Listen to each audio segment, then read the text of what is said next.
Young Goodman Brown, by Nathaniel Hawthorne. Young Goodman Brown came forth at sunset into the street at Salem Village, but put his head back, after crossing the threshold, to exchange a parting kiss with his young wife. And Faith, as the wife was aptly named, thrust her own pretty head into the street, letting the wind play with the pink ribbons of her cap while she called to Goodman Brown. "Dearest heart," whispered she, softly and rather sadly, when her lips were close to his ear, "prithee put off your journey until sunrise, and sleep in your own bed tonight. A lone woman is troubled with such dreams and such thoughts that she's afeard of herself sometimes. Pray tarry with me this night, dear husband, of all nights in the year." "My love and my faith," replied young Goodman Brown, "of all nights in the year, this one night must I tarry away from thee. My journey, as thou callest it, forth and back again, must needs be done twixt now and sunrise. What, my sweet, pretty wife, dost thou doubt me already, and we but 3 months married?"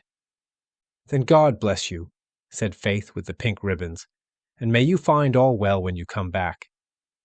"Amen," cried Goodman Brown. "Say thy prayers, dear Faith, and go to bed at dusk, and no harm will come to thee." So they parted, and the young man pursued his way until, being about to turn the corner by the meeting-house, he looked back and saw the head of Faith still peeping after him with a melancholy air in spite of her pink ribbons. "Poor little Faith," thought he, for his heart smote him. "What a wretch am I to leave her on such an errand? She talks of dreams, too. Methought as she spoke there was trouble in her face, as if a dream had warned her what work is to be done tonight. But no, no, 'twould kill her to think it. Well, she's a blessed angel on earth, and after this one night I'll cling to her skirts and follow her to heaven." With this excellent resolve for the future, Goodman Brown felt himself justified in making more haste on his present evil purpose. He had taken a dreary road, darkened by all the gloomiest trees of the forest, which barely stood aside to let the narrow path creep through, and closed immediately behind. It was all as lonely as could be, and there is this peculiarity in such a solitude, that the traveler knows not who may be concealed by the innumerable trunks and the thick boughs overhead, so that with lonely footsteps he may yet be passing through an unseen multitude. "There may be a devilish Indian behind every tree," said Goodman Brown to himself, and he glanced fearfully behind him as he added, "What if the devil himself should be at my very elbow?" His head being turned back, he passed a crook of the road, and, looking forward again, beheld the figure of a man, in grave and decent attire, seated at the foot of an old tree. He arose at Goodman Brown's approach, and walked onward side by side with him. "You are late, Goodman Brown," said he. "The clock of the Old South was striking as I came through Boston, and that is full 15 minutes agone." "Faith kept me back a while," replied the young man, with a tremor in his voice, caused by the sudden appearance of his companion, though not wholly unexpected. It was now deep dusk in the forest, and deepest in that part of it where these two were journeying. As nearly as could be discerned, the second traveler was about 50 years old, apparently in the same rank of life as Goodman Brown, and bearing a considerable resemblance to him, though perhaps more in expression than features. Still they might have been taken for father and son. And yet, though the elder person was as simply clad as the younger, and as simple in manner too, he had an indescribable air of one who knew the world, and who would not have felt abashed at the governor's dinner table or in King William's court, were it possible that his affairs should call him thither. But the only thing about him that could be fixed upon as remarkable was his staff, which bore the likeness of a great black snake, so curiously wrought that it might almost be seen to twist and wriggle itself like a living serpent. This, of course, must have been an ocular deception, assisted by the uncertain light. "Come, Goodman Brown," cried his fellow traveler, "this is a dull pace for the beginning of a journey. Take my staff if you are so soon weary." "Friend," said the other, exchanging his slow pace for a full stop, "having kept covenant by meeting thee here, it is my purpose now to return whence I came. I have scruples touching the matter thou wotst of." "Sayest thou so?" replied he of the serpent, smiling apart. "Let us walk on, nevertheless, reasoning as we go, and if I convince thee not, thou shalt turn back. We are but a little way in the forest yet." "Too far, too far!" exclaimed the goodman, unconsciously resuming his walk. "My father never went into the woods on such an errand, nor his father before him. We have been a race of honest men and good Christians since the days of the martyrs, and shall I be the first of the name of Brown that ever took this path and kept such company, thou wouldst say, observed the elder person, interpreting his pause. Well said, Goodman Brown. I have been as well acquainted with your family as with ever a one among the Puritans, and that's no trifle to say.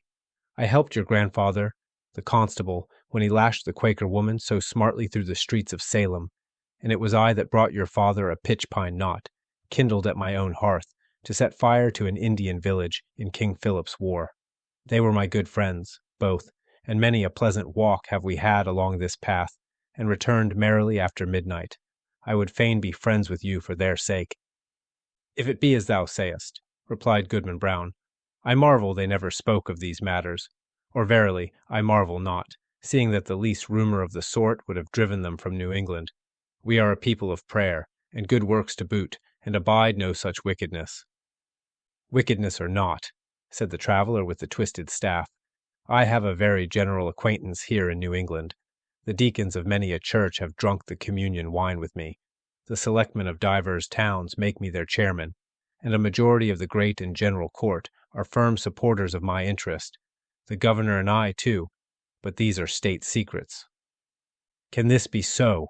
Cried Goodman Brown, with a stare of amazement at his undisturbed companion. Howbeit, I have nothing to do with the governor and council. They have their own ways, and are no rule for a simple husbandman like me. But were I to go on with thee, how should I meet the eye of that good old man, our minister at Salem village? Oh, his voice would make me tremble both Sabbath day and lecture day. Thus far the elder traveler had listened with due gravity, but now burst into a fit of irrepressible mirth, shaking himself so violently that his snake-like staff actually seemed to wriggle in sympathy. Ha, ha, ha, ha, ha, ha, shouted he again and again, then composing himself, Well, go on, Goodman Brown, go on, but prithee don't kill me with laughing. Well then, to end the matter at once, said Goodman Brown, considerably nettled, there is my wife, faith, it would break her dear little heart, and I'd rather break my own. Nay, if that be the case, answered the other, e'en go thy ways, Goodman Brown. I would not for 20 old women like the one hobbling before us that faith should come to any harm. As he spoke, he pointed his staff at a female figure on the path, in whom Goodman Brown recognized a very pious and exemplary dame, who had taught him his catechism in youth, and was still his moral and spiritual adviser, jointly with the minister and Deacon Gookin. A marvel, truly, that Goody Cloyes should be so far in the wilderness at nightfall, said he. But with your leave, friend, I shall take a cut through the woods until we have left this Christian woman behind. Being a stranger to you, she might ask whom I was consorting with and whither I was going. Be it so, said his fellow traveler. Betake you to the woods and let me keep the path. Accordingly, the young man turned aside, but took care to watch his companion, who advanced softly along the road until he had come within a staff's length of the old dame. She, meanwhile, was making the best of her way, with singular speed for so aged a woman, and mumbling some indistinct words, a prayer, doubtless, as she went. The traveler put forth his staff and touched her withered neck with what seemed the serpent's tail. The devil! Screamed the pious old lady. Then Goody Cloyes knows her old friend? Observed the traveler, confronting her and leaning on his writhing stick. Ah, forsooth, and is it your worship indeed? Cried the good dame. Yea, truly is it, and in the very image of my old gossip, Goodman Brown, the grandfather of the silly fellow that now is. But, would your worship believe it, my broomstick hath strangely disappeared, stolen, as I suspect, by that unhanged witch, Goody Cory, and that, too, when I was all anointed with the juice of smallage and cinquefoil and wolf's bane, mingled with fine wheat and the fat of a newborn babe, said the shape of old Goodman Brown.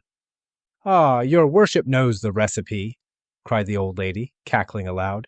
So, as I was saying, being all ready for the meeting, and no horse to ride on, I made up my mind to foot it, for they tell me there is a nice young man to be taken into communion tonight, but now your good worship will lend me your arm, and we shall be there in a twinkling. That can hardly be, answered her friend. I may not spare you my arm, Goody Cloyes, but here is my staff, if you will. So saying, he threw it down at her feet, where perhaps it assumed life, being one of the rods which its owner had formerly lent to the Egyptian magi. Of this fact, however, Goodman Brown could not take cognizance. He had cast up his eyes in astonishment, and looking down again, beheld neither Goody Cloyes nor the serpentine's staff, but his fellow traveler alone, who waited for him as calmly as if nothing had happened. "That old woman taught me my catechism," said the young man, and there was a world of meaning in this simple comment. They continued to walk onward, while the elder traveler exhorted his companion to make good speed and persevere in the path, discoursing so aptly that his arguments seemed rather to spring up in the bosom of his auditor than to be suggested by himself. As they went, he plucked a branch of maple to serve for a walking stick, and began to strip it of the twigs and little boughs, which were wet with evening dew. The moment his fingers touched them, they became strangely withered and dried up as with a week's sunshine. Thus the pair proceeded, at a good free pace, until suddenly, in a gloomy hollow of the road, Goodman Brown sat himself down on the stump of a tree and refused to go any farther. "Friend," said he stubbornly, "my mind is made up. Not another step will I budge on this errand. What if a wretched old woman do choose to go to the devil when I thought she was going to heaven? Is that any reason why I should quit my dear faith and go after her?" "You will think better of this by and by," said his acquaintance composedly. "Sit here and rest yourself a while, and when you feel like moving again, there is my staff to help you along." Without more words, he threw his companion the maple stick, and was as speedily out of sight as if he had vanished into the deepening gloom. The young man sat a few moments by the roadside, applauding himself greatly, and thinking with how clear a conscience he should meet the minister in his morning walk, nor shrink from the eye of good old Deacon Gookin, and what calm sleep would be his that very night, which was to have been spent so wickedly, but so purely and sweetly now, in the arms of faith. Amidst these pleasant and praiseworthy meditations, Goodman Brown heard the tramp of horses along the road, and deemed it advisable to conceal himself within the verge of the forest, conscious of the guilty purpose that had brought him thither, though now so happily turned from it. On came the hoof tramps and the voices of the riders, two grave old voices, conversing soberly as they drew near. These mingled sounds appeared to pass along the road, within a few yards of the young man's hiding place, but owing doubtless to the depth of the gloom at that particular spot, neither the travelers nor their steeds were visible. Though their figures brushed the small boughs by the wayside, it could not be seen that they intercepted, even for a moment, the faint gleam from the strip of bright sky athwart which they must have passed. Goodman Brown alternately crouched and stood on tiptoe, pulling aside the branches and thrusting forth his head as far as he durst without discerning so much as a shadow. It vexed him the more, because he could have sworn, were such a thing possible, that he recognized the voices of the minister and Deacon Gookin, jogging along quietly, as they were wont to do, when bound to some ordination or ecclesiastical council. While yet within hearing, one of the riders stopped to pluck a switch. "Of the two, reverend sir," said the voice like the deacon's, "I had rather miss an ordination dinner than tonight's meeting. They tell me that some of our community are to be here from Falmouth and beyond, and others from Connecticut and Rhode Island, besides several of the Indian powwows, who, after their fashion, know almost as much deviltry as the best of us. Moreover, there is a goodly young woman to be taken into communion." "Mighty well, Deacon Gookin," replied the solemn old tones of the minister. "Spur up, or we shall be late. Nothing can be done, you know, until I get on the ground." The hoofs clattered again, and the voices, talking so strangely in the empty air, passed on through the forest, where no church had ever been gathered or solitary Christian prayed. Whither, then, could these holy men be journeying so deep into the heathen wilderness? Young Goodman Brown caught hold of a tree for support, being ready to sink down on the ground, faint and overburdened with the heavy sickness of his heart. He looked up to the sky, doubting whether there really was a heaven above him, yet there was the blue arch, and the stars brightening in it. "With heaven above and faith below, I will yet stand firm against the devil," cried Goodman Brown, while he still gazed upward into the deep arch of the firmament and had lifted his hands to pray. A cloud, though no wind was stirring, hurried across the zenith and hid the brightening stars. The blue sky was still visible, except directly overhead, where this black mass of cloud was sweeping swiftly northward. Aloft in the air, as if from the depths of the cloud, came a confused and doubtful sound of voices.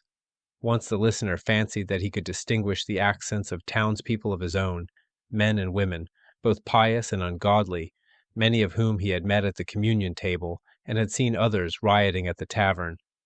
The next moment, so indistinct were the sounds, he doubted whether he had heard aught but the murmur of the old forest, whispering without a wind. Then came a stronger swell of those familiar tones, heard daily in the sunshine at Salem village, but never until now from a cloud of night. There was one voice of a young woman, uttering lamentations, yet with an uncertain sorrow, and entreating for some favor, which perhaps it would grieve her to obtain, and all the unseen multitude, both saints and sinners, seemed to encourage her onward. "Faith!" shouted Goodman Brown, in a voice of agony and desperation, and the echoes of the forest mocked him, crying, "Faith! Faith!" as if bewildered wretches were seeking her all through the wilderness. The cry of grief, rage, and terror was yet piercing the night, when the unhappy husband held his breath for a response. There was a scream, drowned immediately in a louder murmur of voices, fading into far-off laughter as the dark cloud swept away, leaving the clear and silent sky above Goodman Brown. But something fluttered lightly down through the air and caught on the branch of a tree. The young man seized it, and beheld a pink ribbon. "My faith is gone!" cried he after one stupefied moment. "There is no good on earth, and sin is but a name. Come, devil, for to thee is this world given." And maddened with despair, so that he laughed loud and long, did Goodman Brown grasp his staff and set forth again, at such a rate that he seemed to fly along the forest path rather than to walk or run. The road grew wilder and drearier, and more faintly traced, and vanished at length, leaving him in the heart of the dark wilderness, still rushing onward with the instinct that guides mortal man to evil. The whole forest was peopled with frightful sounds, the creaking of the trees, the howling of wild beasts, and the yell of Indians, while sometimes the wind tolled like a distant church bell, and sometimes gave a broad roar around the traveler, as if all nature were laughing him to scorn. But he was himself the chief horror of the scene, and shrank not from its other horrors. "Ha, ha, ha, ha, ha, ha!" roared Goodman Brown when the wind laughed at him. "Let us hear which will laugh loudest. Think not to frighten me with your deviltry. Come witch, come wizard, come Indian powwow, come devil himself, and here comes Goodman Brown. You may as well fear him as he fear you." In truth, all through the haunted forest there could be nothing more frightful than the figure of Goodman Brown. On he flew among the black pines, brandishing his staff with frenzied gestures, now giving vent to an inspiration of horrid blasphemy, and now shouting forth such laughter as set all the echoes of the forest laughing like demons around him.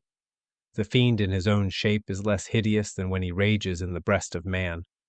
Thus sped the demoniac on his course, until, quivering among the trees, he saw a red light before him, as when the felled trunks and branches of a clearing have been set on fire and throw up their lurid blaze against the sky at the hour of midnight. He paused, in a lull of the tempest that had driven him onward, and heard the swell of what seemed a hymn, rolling solemnly from a distance with the weight of many voices. He knew the tune. It was a familiar one in the choir of the village meeting-house. The verse died heavily away, and was lengthened by a chorus, not of human voices, but of all the sounds of the benighted wilderness pealing in awful harmony together. Goodman Brown cried out, and his cry was lost to his own ear by its unison with the cry of the desert. In the interval of silence he stole forward until the light glared full upon his eyes. At one extremity of an open space, hemmed in by the dark wall of the forest, arose a rock, bearing some rude natural resemblance either to an altar or a pulpit, and surrounded by 4 blazing pines, their tops aflame, their stems untouched, like candles at an evening meeting. The mass of foliage that had overgrown the summit of the rock was all on fire, blazing high into the night and fitfully illuminating the whole field. Each pendant twig and leafy festoon was in a blaze. As the red light arose and fell, a numerous congregation alternately shone forth, then disappeared in shadow, and again grew, as it were, out of the darkness, peopling the heart of the solitary woods at once. "A grave and dark-clad company," quoth Goodman Brown. In truth, they were such. Among them, quivering to and fro between gloom and splendor, appeared faces that would be seen next day at the council board of the province, and others which, Sabbath after Sabbath, looked devoutly heavenward and benignantly over the crowded pews from the holiest pulpits in the land. Some affirmed that the lady of the governor was there. At least there were high dames well known to her, and wives of honored husbands, and widows, a great multitude, and ancient maidens, all of excellent repute, and fair young girls, who trembled lest their mothers should espy them. Either the sudden gleams of light flashing over the obscure field bedazzled Goodman Brown, or he recognized a score of the church members of Salem village, famous for their especial sanctity. Good old Deacon Gookin had arrived, and waited at the skirts of that venerable saint, his revered pastor. But, irreverently consorting with these grave, reputable, and pious people, these elders of the church, these chaste dames and dewy virgins, there were men of dissolute lives, and women of spotted fame, wretches given over to all mean and filthy vice, and suspected even of horrid crimes. It was strange to see that the good shrank not from the wicked, nor were the sinners abashed by the saints. Scattered also among their pale-faced enemies were the Indian priests, or powwows, who had often scared their native forest with more hideous incantations than any known to English witchcraft.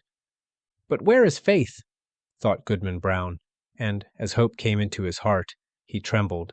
Another verse of the hymn arose, a slow and mournful strain, such as the pious love, but joined to words which expressed all that our nature can conceive of sin, and darkly hinted at far more. Unfathomable to mere mortals is the lore of fiends. Verse after verse was sung, and still the chorus of the desert swelled between like the deepest tone of a mighty organ, and with the final peal of that dreadful anthem there came a sound, as if the roaring wind, the rushing streams, the howling beasts, and every other voice of the unconcerted wilderness were mingling and according with the voice of guilty man in homage to the Prince of all. The four blazing pines threw up a loftier flame, and obscurely discovered shapes and visages of horror on the smoke wreaths above the impious assembly. At the same moment the fire on the rock shot redly forth and formed a glowing arch above its base, where now appeared a figure. With reverence be it spoken, the figure bore no slight similitude, both in garb and manner, to some grave divine of the New England churches. "Bring forth the converts!" cried a voice that echoed through the field and rolled into the forest. At the word, Goodman Brown stepped forth from the shadow of the trees and approached the congregation, with whom he felt a loathful brotherhood by the sympathy of all that was wicked in his heart. He could have well nigh sworn that the shape of his own dead father beckoned him to advance, looking downward from a smoke wreath, while a woman, with dim features of despair, threw out her hand to warn him back. Was it his mother? But he had no power to retreat one step, nor to resist, even in thought, when the minister and good old Deacon Gookin seized his arms and led him to the blazing rock. Thither came also the slender form of a veiled female, led between Goody Cloyes, that pious teacher of the catechism, and Martha Carrier, who had received the devil's promise to be queen of hell. A rampant hag was she, and there stood the proselytes beneath the canopy of fire. "Welcome, my children," said the dark figure, "to the communion of your race. Ye have found thus young your nature and your destiny. My children, look behind you." They turned, and flashing forth, as it were, in a sheet of flame, the fiend worshippers were seen. The smile of welcome gleamed darkly on every visage. "There," resumed the sable form, "are all whom ye have reverenced from youth. Ye deemed them holier than yourselves, and shrank from your own sin, contrasting it with their lives of righteousness and prayerful aspirations heavenward. Yet here are they all in my worshipping assembly.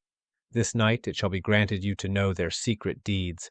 How hoary-bearded elders of the church have whispered wanton words to the young maids of their households. How many a woman, eager for widow's weeds, has given her husband a drink at bedtime and let him sleep his last sleep in her bosom. How beardless youths have made haste to inherit their father's wealth. And how fair damsels, blush not, sweet ones, have dug little graves in the garden and bidden me, the sole guest, to an infant's funeral.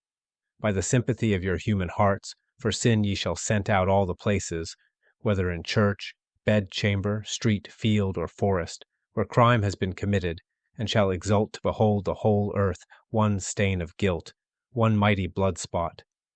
Far more than this, it shall be yours to penetrate, in every bosom, the deep mystery of sin, the fountain of all wicked arts, and which inexhaustibly supplies more evil impulses than human power, than my power at its utmost can make manifest in deeds. And now, my children, look upon each other." They did so, and by the blaze of the hell-kindled torches, the wretched man beheld his faith, and the wife her husband, trembling before that unhallowed altar. "Lo, there ye stand, my children," said the figure, in a deep and solemn tone, almost sad with its despairing awfulness, as if his once angelic nature could yet mourn for our miserable race. "Depending upon one another's hearts, ye had still hoped that virtue were not all a dream. Now are ye undeceived. Evil is the nature of mankind. Evil must be your only happiness. Welcome again, my children, to the communion of your race." "Welcome!" repeated the fiend worshippers in one cry of despair and triumph. And there they stood, the only pair, as it seemed, who were yet hesitating on the verge of wickedness in this dark world. A basin was hollowed, naturally, in the rock. Did it contain water, reddened by the lurid light? Or was it blood? Or, perchance, a liquid flame? Herein did the shape of evil dip his hand and prepare to lay the mark of baptism upon their foreheads, that they might be partakers of the mystery of sin, more conscious of the secret guilt of others, both in deed and thought, than they could now be of their own. The husband cast one look at his pale wife, and Faith at him. What polluted wretches would the next glance show them to each other, shuddering alike at what they disclosed and what they saw. "Faith, Faith!" cried the husband, "look up to heaven and resist the wicked one." Whether Faith obeyed he knew not. Hardly had he spoken when he found himself amid calm night and solitude, listening to a roar of the wind which died heavily away through the forest. He staggered against the rock and felt it chill and damp, while a hanging twig, that had been all on fire, besprinkled his cheek with the coldest dew. The next morning, young Goodman Brown came slowly into the street of Salem village, staring around him like a bewildered man. The good old minister was taking a walk along the graveyard to get an appetite for breakfast and meditate his sermon, and bestowed a blessing, as he passed, on Goodman Brown. He shrank from the venerable saint as if to avoid an anathema. Old Deacon Gookin was at domestic worship, and the holy words of his prayer were heard through the open window. "What god doth the wizard pray to?" quoth Goodman Brown. Goody Cloyes, that excellent old Christian, stood in the early sunshine at her own lattice, catechizing a little girl who had brought her a pint of morning's milk. Goodman Brown snatched away the child as from the grasp of the fiend himself. Turning the corner by the meeting-house, he spied the head of Faith, with the pink ribbons, gazing anxiously forth, and bursting into such joy at sight of him that she skipped along the street and almost kissed her husband before the whole village. But Goodman Brown looked sternly and sadly into her face, and passed on without a greeting. Had Goodman Brown fallen asleep in the forest, and only dreamed a wild dream of a witch-meeting? Be it so, if you will, but alas, it was a dream of evil omen for young Goodman Brown.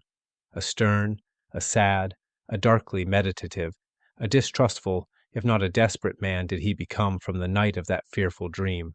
On the Sabbath day, when the congregation were singing a holy psalm, he could not listen, because an anthem of sin rushed loudly upon his ear and drowned all the blessed strain.